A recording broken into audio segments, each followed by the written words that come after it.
Alhamdulillah, alhamdulillahilladzi qad a'tana ni'matan katsiratan wa kabiratan lana wa hiya ni'matul imani wal islam. Ashhadu an la ilaha illallah wahdahu la syarika lah wa ashhadu anna Muhammadan 'abduhu wa rasuluhu la nabiyya ba'dah.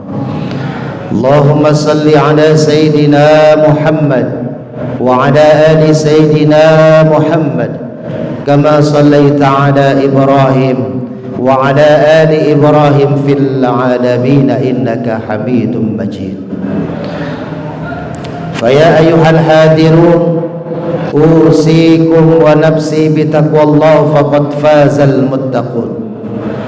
Faqala ta'ala fi kitabihil karim أعوذ بالله من الشيطان الرجيم بسم الله الرحمن الرحيم يا أيها الذين آمنوا اتقوا الله حق تقاته فلا تموتن إلا وأنتم مسلمون.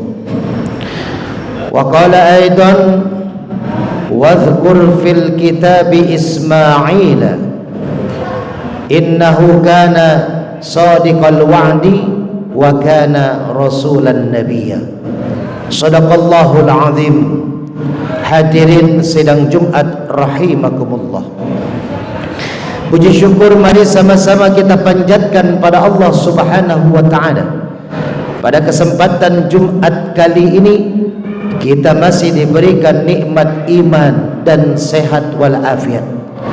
Karena dengan dua nikmat inilah kita bisa hadir di masjid yang kita cintai ini, Masjid Jami Al-Qawi, untuk melaksanakan ibadah salat Jumat secara berjamaah. Ada mungkin hari ini kerabat kita, saudara kita yang imannya sehat tapi kondisi fisiknya sedang sakit, maka tidak bisa hadir untuk melaksanakan salat Jumat kali ini. Tapi ada juga mungkin saudara kerabat kita yang fisiknya sehat tapi imannya sedang sakit, juga tidak bisa hadir untuk melaksanakan ibadah di hari mulia ini. Maka kita patut bersyukur karena kita hadir di masjid ini, berarti Allah berikan dua kenikmatan, sehat iman dan sehat fisik. Mudah-mudahan dengan kita ibadah di hari Jumat ini menjadi tanda kita berbakti kepada Allah Subhanahu wa taala, dan Allah mencatat kita sebagai golongan orang-orang yang tattaqun, orang-orang yang bertakwa. Amin. Salawat dan salam semoga senantiasa tercurah kepada pemimpin alam Nabi besar Muhammad sallallahu alaihi wasallam, kepada keluarganya, para sahabatnya, dan mudah-mudahan kita semua yang hadir beserta keluarga kita mendapatkan syafaatul uzma di yaumil akhir nanti. Amin, amin ya Allah ya rabbal alamin. Hadirin sidang Jumat rahimakumullah. Khatib berwasiat untuk pribadi khatib juga kita semua yang hadir. Mari sama-sama kita tingkatkan takwa kita kepada Allah dengan imtisalu awamirihi wajtinabu nawahi. Kita berusaha untuk terus melaksanakan perintah Allah dan menjauhi segala macam yang dilarang dan dibenci oleh Allah Subhanahu wa taala.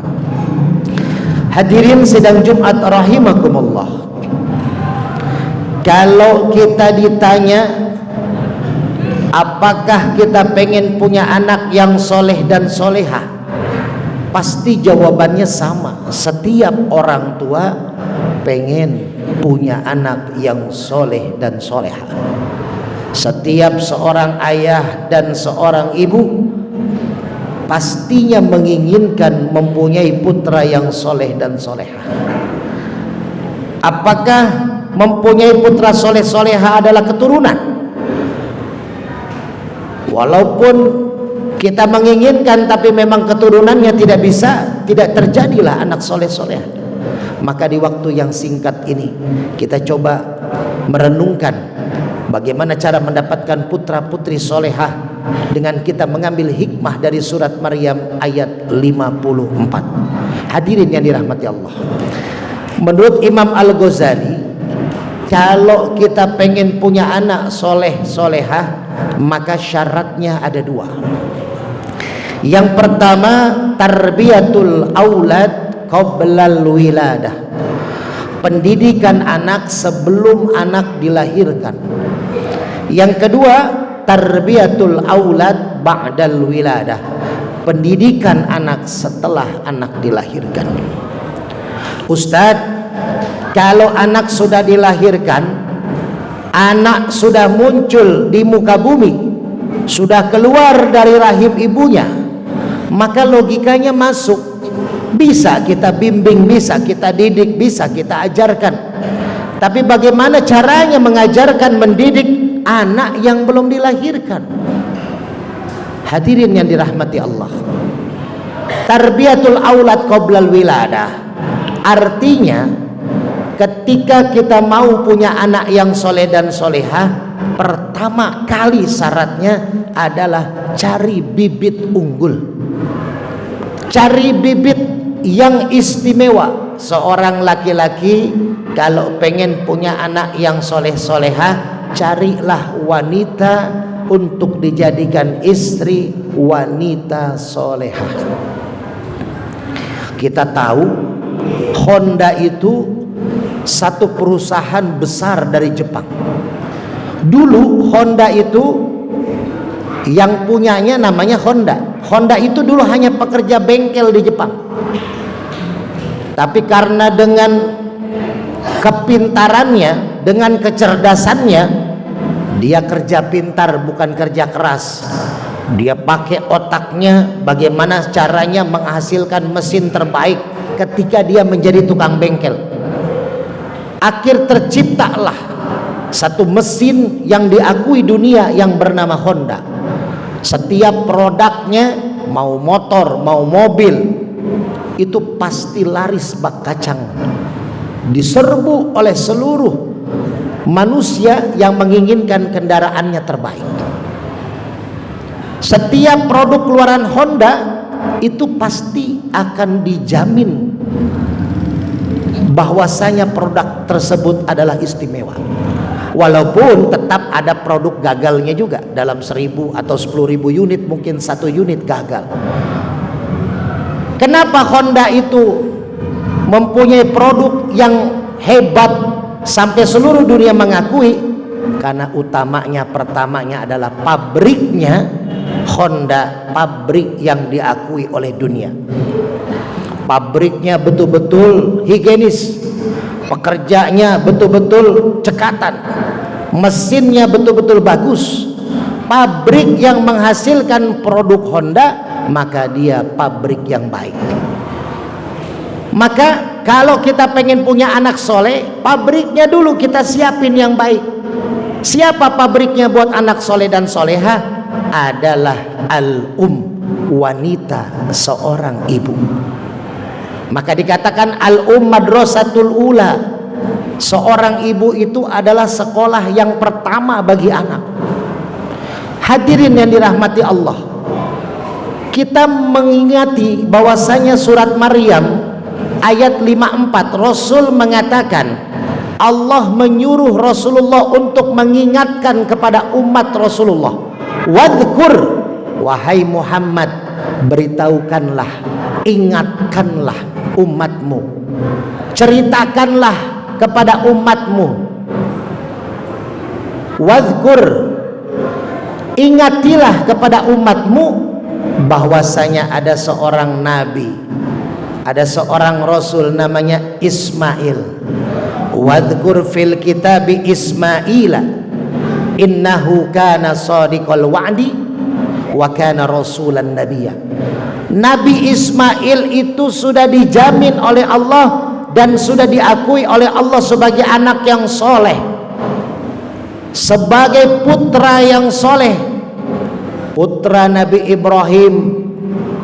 Maka siapa pabriknya Nabi Ismail? Yaitu Siti Hajar. Siapa Siti Hajar? Istri dari Nabi Ibrahim. Ketika Nabi Ibrahim alaihissalam datang ke Mesir dengan istrinya Siti Sarah, lalu pimpinan Mesir saat itu Fir'aun. Fir'aun ini nama gelar. Jadi zaman Nabi Musa ada Fir'aun, zaman Nabi Ibrahim pun pimpinan Mesir dijuluki Fir'aun. Fir'aunnya Nabi Musa dengan Fir'aun Nabi Ibrahim beda. Fir'aun Nabi Musa menganggap dirinya Tuhan. Kalau Fir'aun Nabi Ibrahim ini sangat nakal terhadap istri-istri orang. Setiap wanita cantik yang punya suami digoda, dibawa, diculik, dinikahi oleh Fir'aun saat itu. Maka Nabi Ibrahim ketika masuk Mesir berkata kepada istrinya, wahai istriku, kalau orang nanya di Mesir kamu siapa, bilang saja kamu adik saya. Jadi kita berpura-pura sebagai adik kakak. Karena kelakuan Raja Mesir saat itu, Fir'aun tidak suka walaupun cantik kalau dia bukan istri orang. Kalau masih perawan atau single parent tidak mau tuh. Kalau istri orang, nah ini setan ya. Maka orang yang mengganggu istri orang termasuk keturunan Fir'aun. Maka apa yang terjadi? Ternyata Fir'aun menyuruh mata-matanya, dan ternyata mata-matanya tahu bahwasanya Siti Sarah sudah punya suami. Siti Sarah seorang wanita yang amat sangat cantik. Tapi kalaupun dia cantik tidak punya suami, Fir'aun tidak akan menculiknya. Tapi karena dia punya suami, diketahui oleh anak buahnya Fir'aun, dibawalah ke istana Fir'aun. Tapi ketika Siti Sarah ingin dipegang oleh Fir'aun, Siti Sarah berdoa kepada Allah, ya Allah berikan aku perlindungan. Lalu Fir'aun tangannya tiba-tiba tidak bisa bergerak. Lalu Fir'aun tahu tangannya tidak bisa bergerak karena doanya Siti Sarah. Maka dia berkata, wahai Siti Sarah, wahai Siti Sarah, tolong kau cabut doamu tadi, berikan kesembuhan kepada tanganku, maka aku tidak akan menggodamu. Didoakan kembali oleh Siti Sarah. Tapi setelah sembuh tangannya tetap mau dirayu, mau digoda oleh Fir'aun. 3 kali didoakan, 3 kali Fir'aun tidak bisa bergerak. Bahkan yang ketiga kali dia seluruh badannya tidak bisa bergerak, tapi bibirnya, lidahnya bisa berucap. Maka Fir'aun berkata, Siti Sarah, ini yang terakhir, saya tidak akan menggoda kamu lagi, mengganggu kamu lagi. Maka Siti Sarah pun memaafkan dan mendoakan. Setelah itu Siti Sarah dibolehkan pergi oleh Fir'aun dengan syarat dia harus membawa seorang wanita untuk ikut bersamanya, yaitu Siti Hajar. Ada yang berkata Siti Hajar ini adalah budak sahaya, hamba sahaya Fir'aun, yang diutus oleh Fir'aun untuk menjadi mata-mata agar Siti Sarah tidak mendoakan yang jelek-jelek terhadap Fir'aun. Ada juga yang mengatakan Siti Hajar ini adalah anaknya Fir'aun, Raja Mesir. Tapi ada pendapat ketiga mengatakan Siti Hajar adalah seorang anak yang soleh dan soleha dari orang tua yang soleh dan soleha, yang kebetulan dia ditawan oleh Fir'aun. Pendapat yang ketiga ini menurut hemat Khatib adalah pendapat yang masuk akal. Dia punya orang tua yang soleh soleha. Kenapa? Karena Siti Hajar punya sifat yang amat sangat soleha. Ketika Nabi Ibrahim usia 86 tahun tidak juga punya anak, maka Siti Sarah menyuruh Nabi Ibrahim menikahi Siti Hajar. Maka lahirlah Ismail bayi. Lalu diperintahkan oleh Allah untuk membawa Ismail dan Siti Hajar ke padang pasir di Mekah, karena takut kecemburuan yang ada dalam diri Siti Sarah, padahal Siti Sarah yang menyuruh. Maka walaupun Allah menyuruh, tapi Allah lebih tahu hati seorang wanita. Walaupun setelah itu Siti Sarah hamil dan melahirkan anak, yang kelak anak-anak cucunya menjadi nabi dari keturunan Nabi Yusuf, Nabi Ishak, Nabi Yakub. Maka Nabi Ismail alaihissalam, beliau adalah keturunan Nabi yang sempurna, Nabi yang mulia, yakni Nabi Muhammad sallallahu alaihi wasallam. Panjang kisah Nabi Ismail kalau kita mau ceritakan, tapi intinya Kalau kita pengen punya anak yang soleh dan soleha, cari bibitnya, cari pabriknya, cari wanitanya yang soleha, maka akan lahirlah putra putri yang soleha dan soleh. Dan kalau kita pengen dapat istri yang soleha, maka jadikan diri kita sebagai laki-laki yang soleh. Hadirin yang dirahmati Allah. Lalu ayat yang selanjutnya menegaskan Nabi Ismail punya sifat shadiqul wa'di. Dia jujur terhadap janji-janjinya. Allah saja dengan Nabi Ibrahim meminta anak, meminta keturunan, Allah berikan anak, maka namanya Ismail. Isma artinya pendengaran, il artinya illah, Allah. Maka artinya Ismail adalah Allah mendengarkan doa permintaan Nabi Ibrahim alaihissalam. Maka hadirin yang dirahmati Allah, Nabi Ibrahim, Nabi Ismail adalah nabi yang soleh, putra yang soleh. Dari kecil beliau membantu ayahnya membangun Ka'bah.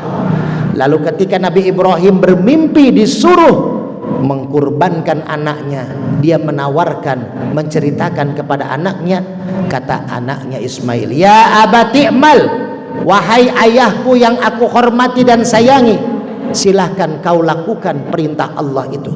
Luar biasa, Ismail sangat memegang teguh kepada janjinya untuk dia bertakwa dan mengikuti perintah Allah.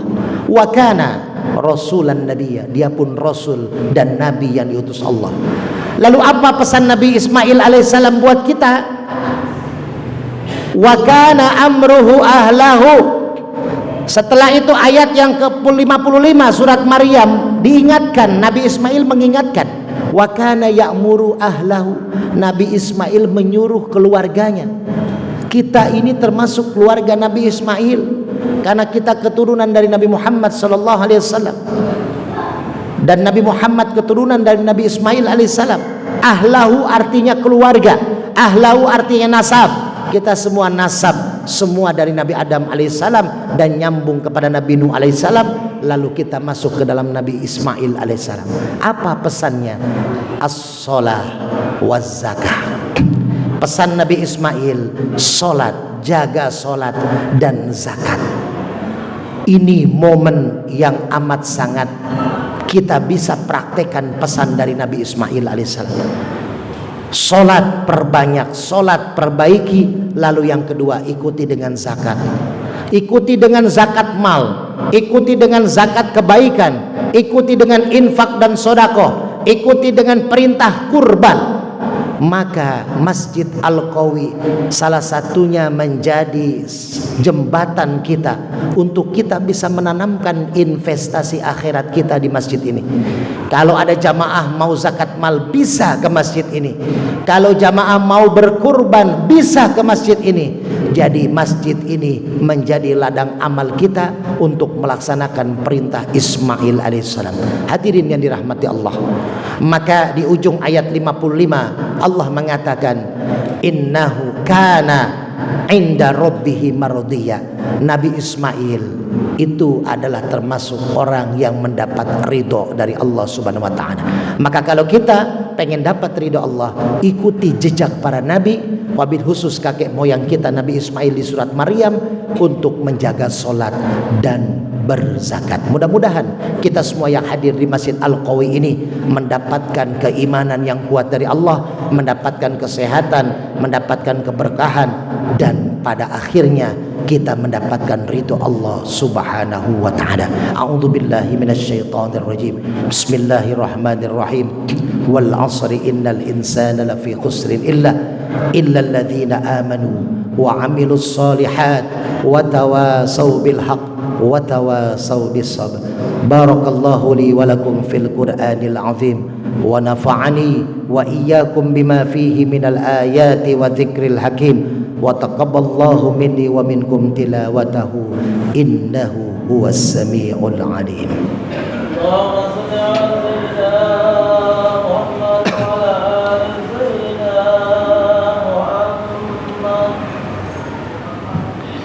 Alhamdulillah nahmaduhu wa nasta'inuhu wa nastaghfiruh wa na'udzu billahi min sururi anfusina wa min sayyiati a'malina. من يهد الله فلا مضل له ومن يضلل فلا هادي له أشهد أن لا إله إلا الله وحده لا شريك له وأشهد أن محمدا عبده ورسوله لا نبي بعده فيا أيها الحاضرون أوصيكم ونفسي بتقوى الله فقد فاز المتقون وقال تعالى في كتابه الكريم أعوذ بالله من الشيطان الرجيم بسم الله الرحمن الرحيم يا أيها الذين آمنوا اتقوا الله حق تقاته فلا تموتن إلا وأنتم مسلمون وقال تعالى إن الله وملائكته يصلون على النبي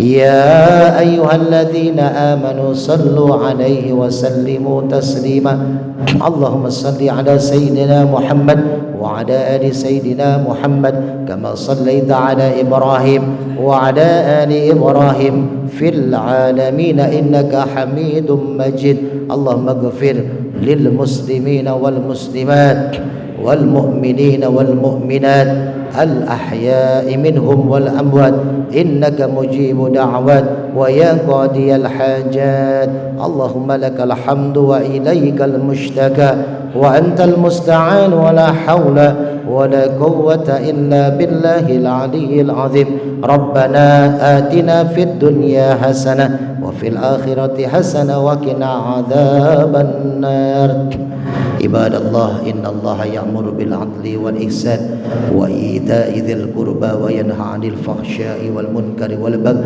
يعظكم لعلكم تذكرون فلذكر الله أكبر أقم الصلاة